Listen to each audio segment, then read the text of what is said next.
शालिनी नाम की एक युवती थी। उसके पास एक मुस्कान थी जो एक कमरे को रोशन कर सकती थी, और उसके पास प्यार और दया से भरा दिल था। लेकिन अपनी संक्रामक मुस्कुराहट के पीछे शालिनी ने एक भारी बोझ ढोया हुआ था। उसे छोटी उम्र में ही अवसाद का पता चला था और वह खुशी पाने के लिए रोजाना संघर्ष करती थी। शालिनी के माता पिता ने उसे चिकित्सा और दवा नियुक्तियों के लिए ले जाने में उसकी सहायता करने की पूरी कोशिश की। उन्होंने उसे अपने जुनून का पीछा करने के लिए प्रोत्साहित किया, उम्मीद है कि वे उसे कुछ खुशी लाएंगे। शालिनी को पेंटिंग करना बहुत पसंद था और उनका बेडरूम उनकी रंगीन कृतियों से सजा हुआ था। उसे गिटार बजाने और अपने गाने लिखने में भी मजा आता था। अपने माता पिता के प्रयासों और अपने रचनात्मक आउटलेट के बावजूद शालिनी को अभी भी वास्तव में खुश महसूस करना कठिन लगता था।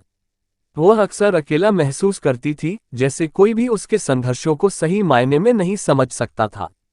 उसके सहपाठी कभी कभी उसे बहुत शांत या बहुत संवेदनशील होने के लिए चिढ़ाते थे, जिससे उसे और बुरा लगता था। एक दिन शालिनी सोशल मीडिया पर स्क्रॉल कर रही थी जब उसे युवा लोगों के लिए एक मानसिक स्वास्थ्य सहायता समूह के बारे में एक पोस्ट मिली। वह पहले तो झिझक रही थी, लेकिन उसके दिल में कुछ ने उसे मौका लेने और अगली बैठक में भाग लेने के लिए कहा। सहायता समूह में शालिनी ऐसे ही संघर्षों से गुजर रहे अन्य लोगों से मिली। उसने राहत की भावना महसूस की कि वह अकेली नहीं थी और लंबे समय में पहली बार अपनी भावनाओं के बारे में खुलकर बात करने में सक्षम थी। समूह के सदस्यों ने सुना और प्रोत्साहन के शब्दों की पेशकश की, और शालिनी को आशा की एक किरण महसूस हुई। समय के साथ शालिनी ने सहायता समूह की बैठकों में भाग लेना जारी रखा और यहां तक कि कुछ दोस्त भी बनाए। उसने सामना करना सीख लिया और अपने अवसाद को बेहतर ढंग से प्रबंधित करने में सक्षम हो गई। उसने गिटार बजाना और रंगना भी जारी रखा, लेकिन अब उसे उद्देश्य और दूसरों से जुड़ाव का एक नया एहसास हुआ।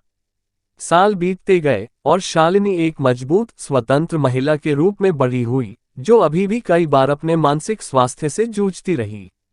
लेकिन वह जानती थी कि वह कभी अकेली नहीं थी, और ऐसे लोग थे जो उसकी परवाह करते थे और उसे समझते थे। उसने युवा लोगों के लिए अपना स्वयं का सहायता समूह भी शुरू किया, जिससे उसे समुदाय की समान भावना प्रदान करने की आशा थी कि उसने उसकी बहुत मदद की थी। शालिनी की कहानी इस बात की याद दिलाती है कि हम सभी एक साथ मजबूत हैं। इससे कोई फर्क नहीं पड़ता कि हम कितना अकेला या निराश महसूस करते हैं, ऐसे लोग हैं जो परवाह करते हैं और मदद करना चाहते हैं। बाहर पहुंचना और समर्थन मांगना ठीक है, और संघर्ष करना ठीक है। मायने ये रखता है कि हम चलते रहें और उम्मीद कभी न छोड़ें।